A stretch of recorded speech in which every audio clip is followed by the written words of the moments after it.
ఎంతో కొంత వాళ్ళకి ఆసరా అవుతుందండి. ఇది ఎవరైనా ఉంటే కనుక అట్లాంటి సిచ్యువేషన్ ఉంటే కనుక మీరు ఇన్ఫర్మేషన్ పాస్ చేయండి. ఇంకా 10 మంది కూడా ఈ వీడియోని షేర్ చేయండి. విలేజ్లలో ఏంటంటే చాలా మందికి ఈ ఒక స్కీమ్ ఉందనే విషయం కూడా తెలియదు. సో అందుకని ఎన్ఎఫ్బిఎస్ అంటే నేషనల్ ఫ్యామిలీస్ బెనిఫిట్ స్కీమ్ అండి. అంటే ఇది ఒక ప్యూర్లీ సెంట్రల్ గవర్నమెంట్ స్కీము. యాక్చువల్గా 1996 ఉంది, అంటే ఎన్సాప్లో భాగంగానే ఉంది. కానీ దాని తర్వాత వచ్చిన గవర్నమెంట్ ఏం చేసిందంటే సపరేట్గా ఎన్ఎఫ్బిఎస్ కింద సపరేట్ దీన్ని డివైడ్ చేయడం జరిగింది. సో ఇది ఒక గొప్ప స్కీమ్ అండి. ఇది చాలా మంది తెలీదు విలేజ్లలో కూడా. ఇది ఒక మీరు ఎవరైతే వీడియో చూస్తున్నారో దయచేసి జస్ట్ ఒక ఫార్వర్డ్ చేయండి మిగతా వారికి, ఎందుకంటే ఇది చాలా మంది తెలీదు ఇది ఒక స్కీమ్ ఉందనే విషయం కూడా. సో ఈ స్కీమ్ ఏంటంటే, ఈ ఎన్ఎఫ్బిఎస్ స్కీమ్ యొక్క థీమ్ ఏంటంటే, ఎవరికైతే రేషన్ కార్డు ఉందో రేషన్ కార్డు కలిగి ఉన్న వ్యక్తి, అంటే రేషన్ కార్డు కలిగి ఉన్న ఫ్యామిలీలో ఒక వ్యక్తి మరణిస్తే ఆ వ్యక్తి ఎవరంటే ఆ కుటుంబాన్ని పోషించే వ్యక్తి, తల్లి తండ్రి లేదంటే రక్త సంబంధం ఉన్నవారు మరణిస్తే అంటే వాళ్ళే మెయిన్ ఇన్కమ్ సోర్స్ ఉండాలి, వాళ్ళే కుటుంబాన్ని పోషించాలి. అలాంటి వారికి ఒకవేళ కనుక మరణిస్తే, ఆ వ్యక్తి మరణిస్తే అంటే యాక్సిడెంటల్గా కానీ న్యాచురల్గా కానీ ఏ విధంగా మరణించినప్పటికీ కూడా గవర్నమెంట్ నుంచి మినిమం అంటే తక్కువ 20,000 నుండి 40,000 రూపాయలు వరకు కూడా ఎవరైతే డిపెండ్ అయి ఉన్నారో ఫ్యామిలీస్ వాళ్ళకి ఇవ్వడం జరుగుతుంది అనమాట. సో ఈ స్కీమ్ అనేది దాదాపుగా చాలా సంవత్సరాల నుంచి కానీ ఎవరికి ఇది ఐడియా లేదు. సో ఈ స్కీమ్ ఏంటంటే మెయిన్ ఇన్కమ్ సోర్స్ ఎవరితో రేషన్ కార్డు కంపల్సరీ అండి. రేషన్ కార్డు ఉన్న వాళ్ళకి మాత్రమేనండి ఈ స్కీము. రేషన్ కార్డు ఉండి దాంట్లో మెయిన్ ఇన్కమ్ సోర్స్ ఎవరైతే సంపాదించే వ్యక్తి ఉన్నారో ఆయన చనిపోతే, అంటే ఆత్మహత్య కాదు, ఆత్మహత్య కానీ మర్డర్ కానీ సంథింగ్ ఇట్లాంటివి ఉంటే ఇవ్వరు. ఇది కాకుండా న్యాచురల్ గా చనిపోయినా యాక్సిడెంట్ గా చనిపోయినా సరే వాళ్ళకి అమౌంట్ ఇవ్వడం జరుగుతుంది. సో ఆ వ్యక్తి ఏజ్ ఎంత ఉండాలంటే 18 సంవత్సరాల నుంచి కూడా 59 సంవత్సరాల వరకు ఉండాలి. ఇది కండిషన్. కాకపోతే కొన్ని రాష్ట్రాలు ఏం చేసినాయంటే ఆ 18 సంవత్సరాల నుంచి కూడా 64 సంవత్సరాలు పెంచడం జరిగింది కొన్ని రాష్ట్రాలు, ఎందుకంటే ఆ రైట్స్ అనేవి వాళ్ళకు ఉంటాయి. ఇంకొకటి ఏంటంటే ఈ 20,000 నుంచి 40,000 రూపాయలు ఏవైతుందో ఈ లంసమ్ అమౌంట్ అంటే ఒకటేసారి ఇచ్చేస్తారు. 20,000 నుంచి 40,000 అనేది ఏంటంటే మినిమం 20,000 ఇవ్వాలి ఏ స్టేట్ ఇచ్చినా సరే. కాకపోతే కొన్ని స్టేట్స్ 30,000, కొన్ని 35,000, కొన్ని 40,000 అనేది స్టేట్ ఇష్టం. వాళ్ళు కొంత ఫండ్ యాడ్ చేసి ఇస్తున్నారు, అది స్టేట్ ఇష్టం. కానీ మినిమం మాత్రం 20,000 రూపీస్ అయితే ఆ ఫ్యామిలీకి అందజేయాలన్నమాట. సో ఎట్లా ఇది ఎప్పుడు అప్లికేషన్ పెట్టాలంటే, ఆ వ్యక్తి మరణించిన ఎవరైతే కుటుంబ పెద్ద ఉన్నాడో, ఎవరైతే ఇన్కమ్ సంపాదించే వ్యక్తి ఉన్నాడో ఆ వ్యక్తి మరణించిన 2 సంవత్సరాల లోపు, అంటే 1 సంవత్సరం ఉందండి, కొన్ని స్టేట్లు 1 సంవత్సరం పెట్టుకున్నాయి టైం పీరియడ్, ఇంకొన్ని స్టేట్లు అయితే 2 సంవత్సరాలు పెట్టుకున్నాయి, అది వాళ్ళ ఇష్టం అది. సో మినిమం అయితే చనిపోయిన 1 year లోపు కనుక మీరు దరఖాస్తు చేస్తే మీకు స్కీమ్ వచ్చే అవకాశం ఉంటుంది. దీనికి కూడా పర్టికులర్ టైం ఉంటుందండి. సో ఇప్పుడైతే దరఖాస్తు తీసుకుంటున్నారు. ఇంటి యజమాని అనుకోండి, ఫర్ ఎగ్జాంపుల్ తండ్రి ఉన్నాడు అనుకుందాం. తండ్రి మెయిన్ ఇన్కమ్ సోర్స్ అయితే ఆయన చనిపోతే భార్యకి ఇవ్వడం జరుగుతుంది. లేదా భార్య మెయిన్ ఇన్కమ్ సోర్స్ అవ్వచ్చు, అంటే భార్యనే కష్టపడుతుండొచ్చు, భర్త ఇంటికి ఉండొచ్చు, అట్లా కూడా ఉంటుంది. సో అలాంటప్పుడు ఏంటంటే భార్య కన్నా చనిపోతే భర్త కూడా ఇవ్వడం జరుగుతుంది 20,000 to 40,000 డిపెండ్ ఆన్ స్టేట్ బట్టి. సో లేదా తల్లిదండ్రులు కాదండి, వాళ్ళ కొడుకు అంటే 18 సంవత్సరాలు దాటిన కొడుకు కనుక ఇన్కమ్ సోర్స్ అయితే ఆయన కనుక జాబ్ చేస్తూ సంపాదిస్తున్నట్టయితే ఆయన కనుక మరణిస్తే అంటే ఈ ఫ్యామిలీ మొత్తం అతని మీద డిపెండ్ అయి ఉండాలి. లేదు తండ్రి పనిచేస్తున్నాడు, తండ్రి 18 years దాటింది, ఆయన పనిచేస్తున్నాడు అంటే అట్లాంటి వారికి ఇవ్వరు. అంటే కుటుంబంలో ఒకే ఫ్యామిలీ ఇన్కమ్ సోర్స్ ఉండాలి. ఫర్ ఎగ్జాంపుల్ తండ్రి పనిచేస్తున్నాడు, తండ్రి సంపాదిస్తున్నాడు, కుటుంబం పోషిస్తున్నాడు, అలాగే కొడుకు చేతికి వచ్చిన కొడుకు కూడా పనిచేస్తూ సంపాదిస్తున్నాడు అనుకోండి.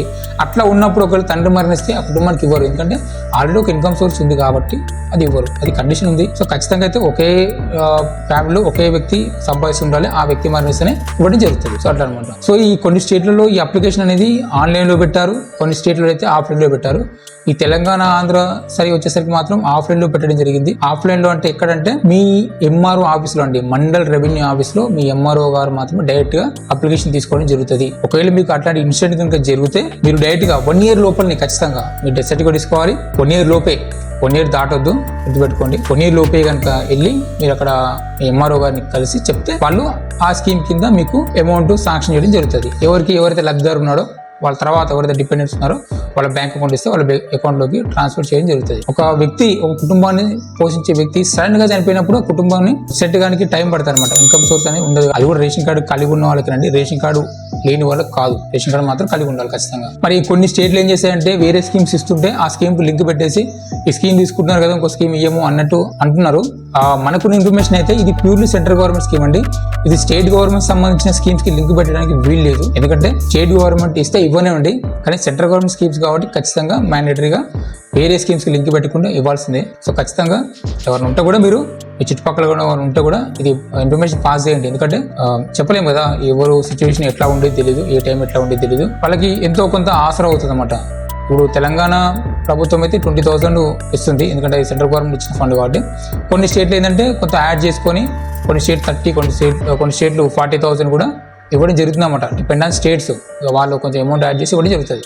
సో స్కీమ్ మాత్రం సెంట్రల్ గవర్నమెంట్ ఈ 20,000 అనేది కంపల్సరీ ఇవ్వాల్సిందే ఏ స్టేట్ అయినా సరే. సో దీనికి ఏ డాక్యుమెంట్స్ కావాలంటే మరణించిన వ్యక్తి యొక్క డెత్ సర్టిఫికేట్, ఆయన ఆధార్ కార్డు, తర్వాత ఎవరైతే డిపెండెంట్స్ ఉన్నారో వాళ్ళందరి ఆధార్ కార్డు, ప్లస్ ఎవరైతే వీళ్ళ తర్వాత మెయిన్ ఇన్కమ్ సోర్స్ ఉంటారు అంటే భర్త చనిపోతే భార్య ఉంటుంది కదా, భార్య యొక్క బ్యాంక్ పాస్బుక్, ఈ డాక్యుమెంట్స్ అన్ని తీసుకొని 2 పాస్పోర్ట్స్ ఫోటోలు కూడా ఇవన్నీ తీసుకొని ఎంఆర్ఓని కలిస్తే ఎంఆర్ఓ గారు మీ యొక్క అప్లికేషన్ తీసుకొని పరిశీలించి వాళ్ళు కలెక్టర్ ఆఫీస్ పంపించి అక్కడ నుంచి మీ డైరెక్ట్ గా అకౌంట్కి రండి. చేతికి ఇవ్వరు అమౌంట్, మీరు ఏదైతే అకౌంట్ నెంబర్, మీరు ఏదైతే బ్యాంక్ అకౌంట్ ఇచ్చారో డైరెక్ట్ గా మీ బ్యాంక్ అకౌంట్ కి ట్రాన్స్ఫర్ చేయడం జరుగుతుంది అమౌంట్ అనేది. సో ఇది ఎంతో కొంత వాళ్ళకి ఆసరా అవుతుందండి. ఇది ఎవరైనా ఉంటే కనుక అట్లాంటి సిచ్యువేషన్ ఉంటే కనుక మీరు ఇన్ఫర్మేషన్ పాస్ చేయండి. ఇంకా 10 మంది కూడా ఈ వీడియోని షేర్ చేయండి. విలేజ్లలో ఏంటంటే చాలా మందికి ఈ స్కీమ్ ఉందనే విషయం కూడా తెలియదు. సో అందుకని వీడియోని వారం అనుకోకుండా జస్ట్ ఒక షేర్ చేస్తే గ్రూప్లలో మీరు ఫార్వర్డ్ చేసుకున్నా సరే ఇంకో 10 మంది తెలుస్తుంది. సో మెయిన్ ఇది ఖచ్చితంగా ఉందండి, ఖచ్చితంగా ఉంది, 100% ఉంది. మీరు ఏ ఎంఆర్ఓ ఆఫీస్కి వెళ్ళినా సరే ఖచ్చితంగా NFBSR national family benefit scheme కింద అలాంటి వ్యక్తి చనిపోయాడు, ఆ స్కీమ్ కింద మేము అప్లికేషన్ పెడుతున్నాము, ఆయన మెయిన్ ఇన్కమ్ సోర్స్ అని చెప్తే డెఫినెట్గా అప్లికేషన్ ఇస్తుంటారు. ప్రతి మండల ఆఫీస్లో దేశం మొత్తం ఉందండి స్కీము, లేదు అనడానికి లేదు. ఈ స్కీమ్ అనేది కంపల్సరీ తెలిసిన స్కీమ్ ఏది. ఒకవేళ తెలియదు అంటే మీరు కలెక్టర్ ఆఫీస్లో కూడా మరి అడగవచ్చు. ఓకేనా, ఉంది, ఏదో గుర్తుపెట్టుకోండి. దేశం మొత్తం ఉంది, ఒక ఏపీ తెలంగాణ కాదు, ఒకవేళ వేరే అదర్ స్టేట్స్ లో చూసినా సరే ప్రతి ఒక్క స్టేట్ లో కూడా ఈ స్కీమ్ NFBS స్కీమ్ అనేది ఉందండి. 18 సంవత్సరాల నుంచి 59 సంవత్సరాలు అండి ఏజ్, గుర్తుపెట్టుకోండి. 18 సంవత్సరాల లోపు కనుక వ్యక్తి చనిపోతే వాళ్ళకి స్కీమ్ రాదు. అలాగే 60 సంవత్సరాలు అంటే 59 సంవత్సరాలు దాటిన వ్యక్తి చనిపోతే కనుక వాళ్ళకు కూడా స్కీమ్ రాదని గుర్తుపెట్టుకోండి. అంటే ఇప్పుడైతే తెలంగాణ ఏపీ వరకు అని చెప్తున్నాను, తెలంగాణ ఆంధ్రప్రదేశ్ వరకే వీళ్ళకి మాత్రం ఈ ఏజ్ అనేది బార్డర్స్ పెట్టడం జరిగింది. కొన్ని స్టేట్లు అయితే 64 సంవత్సరాలు, ఇప్పుడు ఫర్ ఎగ్జాంపుల్ ఉత్తరప్రదేశ్, మధ్యప్రదేశ్, మహారాష్ట్ర వీళ్ళు 64 సంవత్సరాల వరకు ఉంది ఏజ్ అనేది. ఎవరైనా ఉంటే అప్లికేషన్ పెట్టుకోండి, ఎంఆర్ఓ ఆఫీస్లో పెట్టుకోండి. ఇది ఆన్లైన్లో లేదు, మిగతా అన్ని స్టేట్లో ఆన్లైన్లో ఉంది, కానీ ఆంధ్రప్రదేశ్ తెలంగాణలో మాత్రం ఆఫ్లైన్లోనే ఉంది. మీ యొక్క ఆఫ్లైన్ ఎక్కడంటే మీ యొక్క MRO office. Okay, lump sum amount అనేది పెన్షన్కి సంబంధం లేదు. ఒకటి ఏంటంటే పెన్షన్ ఏమనుకుంటున్నారు, పెన్షన్ సంబంధం లేదండి, పెన్షనే ఇదే, దేనికి దానికి సంబంధం లేదు. ఇది లంసమ్ అమౌంట్, ఇది ఒకటేసారి వచ్చేస్తుంది. పెన్షన్ వైజ్గా నెల కింద 2 నెలలకు 3 నెలలకు అని కూడా కాదు. ఇది కూడా ఎవరు చెప్పినా నమ్మకండి. ఇది ఏంటంటే ఒక ఫ్యామిలీని ఆదుకోవడానికి సడన్ సిచ్యువేషన్లో సడన్గా డ్రాప్ అవుతారు కదా, ఒక ఇంటి యజమాని కోల్పోయినప్పుడు ఆ ఫ్యామిలీ అనేది కొంచెం అంధకారంలో ఉంటుంది. కాబట్టి వాళ్ళని కొంచెం కోల్పోవడానికి, కొంచెం ఆర్థిక సాయం అందించడానికి గవర్నమెంట్ తీసుకొచ్చిన ఒక గొప్ప స్కీమ్ ఇది. స్టేట్లోనూ ప్రతి ఒక్క రాష్ట్రం, ప్రతి ఒక్క జిల్లా, ప్రతి ఒక్క మండలంలో ఉంది. సో ఈ స్కీమ్ని అప్లికేషన్ పెట్టుకోండి. జస్ట్ నేను చెప్పిన డాక్యుమెంట్స్ ఉన్నాయి కదా, Aadhaar card, bank account, 2 passport size ఫోటోలు, ఇంటిల్ అందరివి ఆధార్ కార్డు. ఒకవేళ కనుక ఇంకో కండిషన్ ఉంది దీంట్లో. ఇంకోటి ఏంటంటే మీ కుటుంబంలో కనుక యజమాని చనిపోయినప్పుడు మీ పిల్లలు అంటే వాళ్ళ పిల్లలు కనుక 18 సంవత్సరాలు కనుక దాటితే ఈ స్కీము రాదు అని చెప్తున్నారు, కొన్ని ప్రచారాలు అవుతున్నాయి. అది నిజమేనండి.